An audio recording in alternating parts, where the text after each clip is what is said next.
Well, welcome to the Sales Scholars, where we talk to academic experts about anything and everything sales related. Well, we are welcoming to the show this week Dr. Willy Bolander, who's the Carl DeSantis Associate Professor of Marketing at the College of Business at Florida State University. Willy's also the host of the Sales Lab podcast, and Willy's going to talk to us today about this topic of selling inside a company and even networking and how powerful some of the tactics can be to further your career. Well, we're excited for this episode of the Sales Scholars because we get a chance to welcome Dr. Willy Bolander from Florida State University. So, Willy, welcome to the show. Yeah, thank you for having me. Glad to be here. I have to say, the Sales Scholar podcast launched at roughly the same time as my podcast. So at first I was thinking like, hey, is this like an aggressive, competitive move? Are they out to get me? So then when I got your email, I was like, oh, okay, no, they're cool. They're cool. Yeah, no, we definitely. In fact, I want to talk about your podcast because I love the conversations that you have with some practitioners out in the marketplace. But yeah, I think when it comes to the sales discipline, you probably would agree with this: is that we need more people advocating for it and professionalizing it because it's a heck of a career and it helps make a lot of businesses work. Yeah, absolutely, and it's critical from a very practical business. Every business relies on these types of people, but it's also inevitable for a lot of young people. Say, I'm 22, I'm about to graduate college, and I want to be a brand manager. Well, one, I don't think you know what a brand manager necessarily is or does. You've just heard that and thought it sounded like a cool job title. And two, companies don't hire 22-year-old undergraduate, from regular public universities like you and I are at, to manage Crest or so. You're not, you're going to have to go to Stanford or Wharton and get yourself an MBA, and then you're going to have to work for 10, 15, 20 years, and then you can get that job. But the jobs start in sales. Yeah, I agree. I always feel like if you want to learn about an organization, specifically about their customers and what they sell and why their customers are even interested in it, yeah, sales is the place to start. Went back to school to Kennesaw State, where they have a sales program. They were one of the kind of early universities that had a sales program, along with Houston and Baylor and places like these. Saw they had a sales program, had never heard of it, thought it was a good way to maybe get some sales training, which I felt at the time I'd never received much of. And it was there that I ran into, I'll not say his name, but I will describe him comically, I hope. This, the type of guy that if you picture kind of a nutty professor, you would picture this guy. He was very tall, lanky. His hair was always messed up. He would wear a dress shirt tucked into jeans with no belt. And he just always looked kind of crazy and disheveled and nuts. And he was an econ professor, so he'd be drawing like supply and demand graphs on the board, and then he'd run out of space, so he'd just continue writing on the wall. And they had to paint the wall of the classroom he taught in black so that he couldn't write on it anymore. Oh, nice. And just a completely, fully, wholeheartedly weird dude. And he said, well, what are you going to do after you graduate? And I was looking at maybe doing financial advising. I thought, an Edward Jones type of a role or something would be kind of great. I knew I wanted to make a decent amount of money. I knew I wanted to help people. I was looking at financial planning, and then I was looking at MBA. I figured if I'm going to school, maybe I just keep going. And so I looked at MBAs, looked at law school, and then I had this econ professor who just told me one day, well, why not a PhD? Okay, well, yeah, I kind of like this idea of doing research. I kind of like the idea of teaching. I kind of like, honestly, really what I liked was the idea of not having a boss, the idea that, the department chair and the dean are sort of positioned above me in a hierarchical sense, if you draw the org chart, but I don't exactly report to either of those people. And in fact, as long as I'm productive, they kind of want to keep me around. And so I asked Terry Lowe and, where can I go? I'm thinking about getting a PhD. Where can I go to do sales? And at the time, the list was one. There was one school on the list, and it was the University of Houston. There were other sales programs, but they weren't at doctoral granting institutions, right? How'd you get to Florida State University? went out on the market. I started at Florida State in 2011. Went out in 2010. So the way the academic market works is it's a year ahead. In the summer, you do all these interviews. They were looking precisely for me, and I was kind of looking precisely for them. And I know when we had originally talked, we're talking a little bit about some of your research areas and specifically in and around the interorganizational selling or the importance of selling inside a company, which I think is such an interesting topic that doesn't often get a lot of attention in the sales world. So I'm curious, as you've done your research, what are some of the keys to successful internal selling that you've seen salespeople do it? What we found so far with the paper that we published in 2015 that has gotten a lot of traction is, there's at least two specific types of valuable positions that you can be in socially, right? And essentially, what we do is we have all the salespeople tell us who they interact with, right? So we'll say something like, "Tell us everybody that you've had a significant interaction with in the last 30 days or 60 days," to whatever fits the context, and they'll list out, well, I Craig and Mike and Jason and Joel and Bill and all these people, and I list out the people I've interacted with, and then maybe I'll say, how similar is this person to you? How frequently are they a friend or an advisor or a mentor or a mentee? Or you classify it all sorts of different ways. But what it allows you to do is create, kind of what the org chart is supposed to be on the formal side. It allows you to create the informal reality, right? Yeah, this is the organization thinks things look like this tiered structure, but in reality, this rep over here that's supposed to report up to Craig, well, it turns out that rep, his kid is on the same t-ball team as Joel over here, and I'm not supposed to report to Joel, but I spend half of the day Saturday morning, talking to Joel out on the field, and I get a lot of insight and new ideas and access to new information and resources and social capital. And so, all that to say, there's two types of positions that really pop out as impactful. And one we would call kind of a relational centrality, where I'm well connected. I'm connected to a lot of people, but those people are well connected themselves. Okay. So it's, I'm connected to Craig and Jason and Bill, and all of those people are, that's the CEO and the founder and the VP of sales, and everybody's connected to them. And because I'm connected with them, it buys me some clout in the organization, right? If I ask for a favor, maybe people are more willing to comply because they know that if I get upset or I'm not happy with them, that I can just go and tell, the CEO that this person's not helpful or something, right? And that, I think, is probably typically what most people think about when they think about social capital or networking, right? They'll say, okay, I got to go meet some big shots.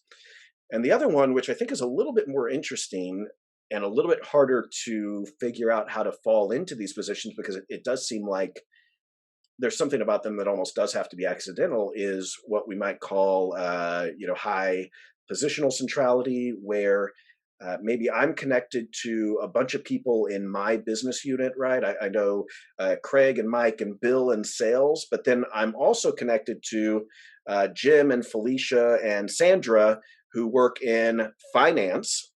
And the people that I know in finance and the people that I know in sales don't really talk to each other, but I'm sitting in the middle of these two groups with unique ideas, different thoughts, different ways of thinking about problems. And because of that, maybe I know, about a special financing program that's available to certain types of buyers.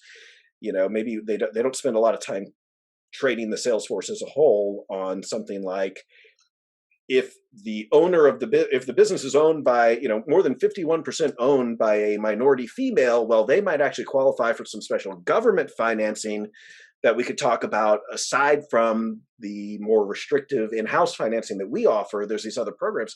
And maybe if I'm only talking to the salespeople, I don't ever pick up on that. But as soon as I pick up on that, then that allows me to convert more of my opportunities into closed deals that used to just get shut down, right?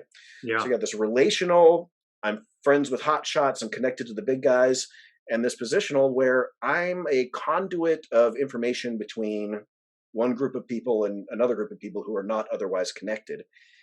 And it was very interesting to see how predictive of these things were of performance. These things have nothing to do with customers, nothing to do with the type of influence tactics you used, or whether you were adaptive, or whether you were a good listener. Only using these intra-organizational network patterns to predict performance, and it works really, really well.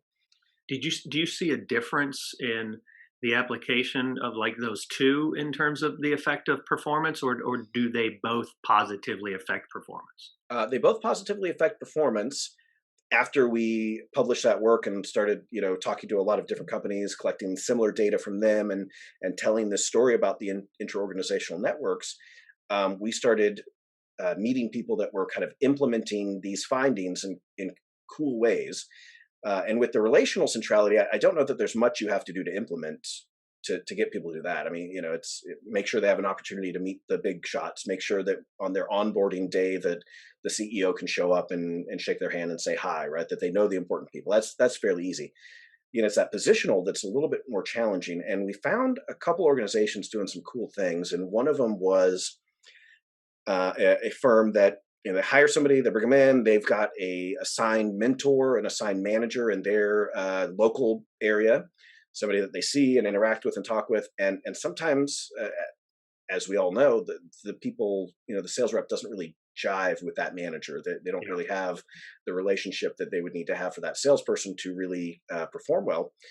And if they start to think that that's what's happening, then they will they will assign this person kind of a distant mentor from another business unit from a different territory.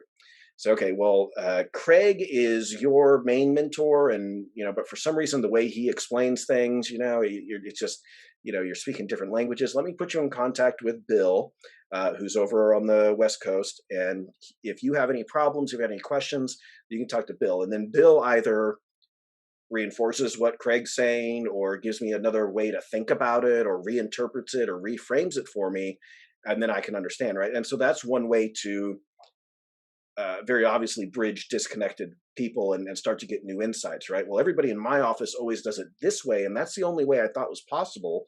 But now Bill's telling me a shorter way to say it, or it's something that they do, and I can integrate that into my processes.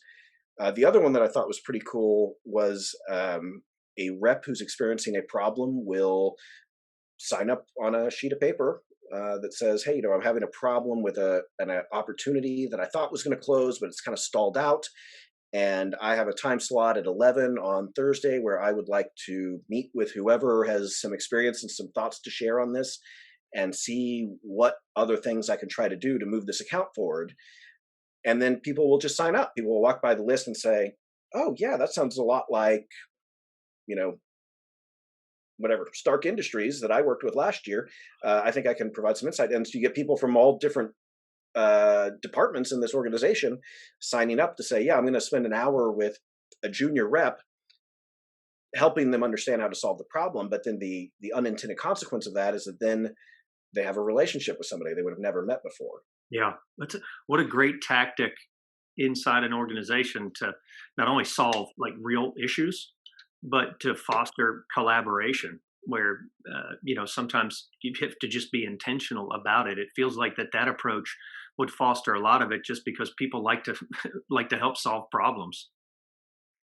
Yeah, and it makes it completely voluntary. And I guess one interesting thing about anything that's informal, like these social networks are, is you can't, if you mess with it too much, it's not informal anymore, right? If you tell them they have to go talk to somebody else, well, that's formal. And one question I've had is, if you make it formal, does that ruin the value of it? And I kind of suspect that it would. But again, maybe that's just my my authority issues saying. I was going to say, you're the one who said earlier, I love doing what I'm doing because up until someone tells me what to do. That's true. Yeah, I mean, even if it was something I was already planning to do, oh man, Yeah, you just ruined it. I would have had it done this afternoon, and then you asked for it. I love that. You know what? Yeah, the formality versus informality is likely, I would think, would work different in different organizations. I'm curious as to what advice you would give a maybe not a brand new rep, but a junior salesperson inside an organization on, are there things that they can do with intention to help develop that network, the positional one in particular? Mm. Yeah, and it might be particularly tough for somebody very new because everything they're doing is being so scrutinized, right? That if they take Friday afternoon to wander around headquarters and meet people they don't know, well, they're very likely to be spotted doing something that looks like procrastinating or not being outside selling and maybe get in some trouble. But no, I think you need to, I mean, look, think blue ocean, red ocean strategy, right?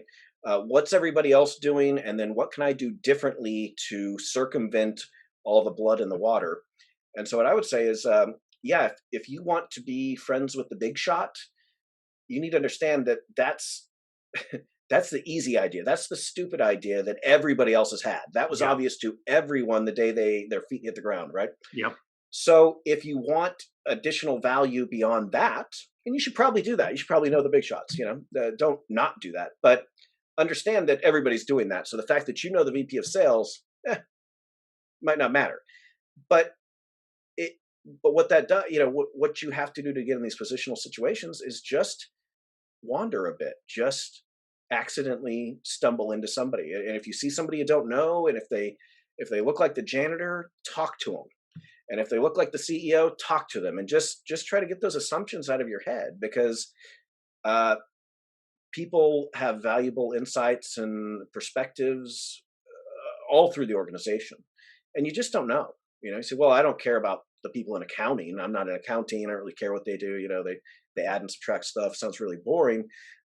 Yeah, but maybe there's somebody, maybe one of those people used to be in sales and found this great prospecting method that nobody's used since they moved into accounting or something. Uh, just be open to those possibilities. But I think that's hard for salespeople because we teach them that they need to have an objective in mind all the time, right? They have to be Yeah. behaving strategically. If you go into a meeting without an objective, then that's not good. And in fact, gathering information shouldn't be an objective. Uh, it needs to be something that the prospect will do because you were there that they wouldn't have done otherwise. And there's a lot of truth to that. But then there are also occasions where you just have to wander. You just have to roam. Bump off of a few walls. Go down the corridor you've never been down. See who's at the other end of it, and just explore. Yeah.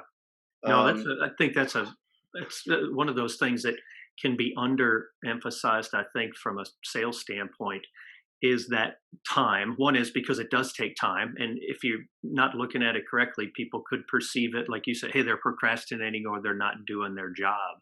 And I know, you and I had talked at one point in time about that idea of time and then building networks, building your network inside of the organization. And I remember you mm, made the point that, a lot of times managers don't wait long enough for their team or their employees to be able to capture value in their networking. And I wanted to talk a little bit about that because I thought it was such an interesting uh, contrast to what you might think, that managers want their teams building networks, outside the organization or inside the organization, but then they often don't wait long enough to capture the value from that. Can you tell us a little bit more about why that's so relevant in selling today? yeah, and just to maybe broaden it a little bit. I mean, it's a problem with. I mean, almost anytime you see the word strategy or strategic, read the words right before it and right after it, and see if there's something in there that will undermine the strategic nature of what they're talking about. So we've got a new we're going to launch a new product. It's part of our strategy to enter a new market. And then you give it 3 months and it's not doing what you want. So you pull the plug and you say, okay, it wasn't working. We'd rather fail fast. If something's not working, we're going to pull the plug on it. Yeah, that's fine. But strategy by its very nature is long term. So you need to have a good idea of how long something's going to take. Okay, we launched a new product. Well, that's not going to, what turns around that fast? Well, what turns around in a quarter? Yeah. Nothing that I know of. No, not yet. Nothing that's going to provide tremendous value anyway. Yeah, and so we have some work looking at it. So I guess I work in kind of two big buckets. One is the interorganizational relationships, and the other is how long do things take, and how do things change over time. And so we've done some work and found, depending on the organization, somebody who's kind of a diehard networker, it's just kind of at their core. they're going to underperform relative to your other new hires for, depending on the company, a year, maybe a year and a half. We've run the same models in a couple different organizations. So there's some variance in that, but a year or more. And then, we did a survey a couple years ago asking managers from a variety of companies how long they wait after making a new hire to kind of decide whether that was a good hire or a bad hire. And they tend to say, anywhere from 9 to 11 months. Okay. So it's okay. So you're making decisions, maybe putting people on probation, maybe firing them, maybe just being unnecessarily harsh with them. Literally right before they will start to get a return on their investment in networking, right? But if you just waited another month or another 6 months, you would have seen that these people don't just meet and match the performance of the average; they exponentially skyrocket. I mean, but you just have to wait. And for some reason, we understand that with like stock investing, or okay, I put money away. Well, that was a outflow of money, so it's somewhat feels like a loss to me. But eventually it starts to build up, or even starting a business, right? Yeah, I'm going to have to drop a bunch of capital into factory and storage and employees and all the legal stuff, and we expect that to take, I don't know, 5-10 years for a lot of entrepreneurial things to start to show some traction. But then if we're an established company, we think we should just be able to change things every quarter and see positive results. And that's just not the way things work. And so it's a weird thing that you see so many managers fixated on strategy and trying to use that word to establish some sort of clout or legitimacy. And then at the same time being completely freaked out and schizophrenic with their decision making to say, oh my gosh, it didn't work this month. What do we need to change? And and then they go hire some MBA who has, they not once did they do a case study in their MBA program that said, wait it out and don't do anything. That's never the answer to a case study. Nobody's ever shown up to, at least the consultants I've worked with and companies I've worked at over the years, they don't show up and go, hey, let's just wait this thing out. Let's just coast, let's see how this pans out. But sometimes you need to, sometimes you have to. And especially if you're trying to be strategic. Think about the companies that recruit heavily from sales schools. A lot of those companies made a deliberate strategic decision 10, 15, maybe 20 years ago to invest in this idea. And they may have started getting 1 or 2 hires, very quickly, but it took them a while to build up to the ability to recruit groups of 20 students from one university, 20 top sales students. But it's an exponential sort of payout for them. Yeah, there's such a tension in, I want the results. I'm not getting the results, so I need to make a change. And then hey, I've got to be patient and wait this out, and particularly let the value come. The point that you made about, hey, it can take 12 months to maybe even up to 18 months, I think I've heard you say, to really begin to capture the value of a network somebody's built. But then, between month 9 and 11, or even if it's up close to a year, you're looking at a performer thinking, well, they're not cutting it. And you cut them loose, like you said before, you can, that close to being able to capture the value. I can't help but think how many managers have lost out on that benefit if they just waited a little bit longer. Yeah, and I kind of like irony and things like this, even if they're kind of negative or mean spirited or something. There's something beautiful and poetic about these things. But the person doing that, the person firing that heavy networker in the first year, would be doing so thoughtfully, based on information. It's not a frivolous, superficial decision. It's not they were hot-headed and got frustrated and fired the guy. They would look at month 1 and they would see underperformance. They would look at month 2 and they would see underperformance. Yeah. 3, 4, 5, 6. So it would not be an irrational thing. It's not a crazy act for them to look at this person and say, yeah, maybe we need to let that guy go. He's not really working out. all of the evidence is on their side. So if their boss were to call them out and say, well, why'd you do this? They would take all that data and show it to their manager, and their manager would say, yeah, it makes sense. I was going to say, on paper, it would make sense. Yeah, because they don't have what happens next. They only have what they have up until they give the guy the axe. Couldn't managers, though? Couldn't that be something that, particularly when it comes to the concept of networking and building a network, couldn't managers kind of look at through that lens at people on their team who they might think are underperformers? At minimum, just to ask themselves, hey, is this person, okay, they're not performing well, but are they spending their time with the right people? Are they nurturing enough relationships? Like, could they be intentionally looking at the situation through that lens, and then it might help them? I've got to be honest with you. Ever since I got COVID, a couple times a day, my mind will just completely blank out. And I'm going to ask you to repeat what you just said, because it just evaporated on me.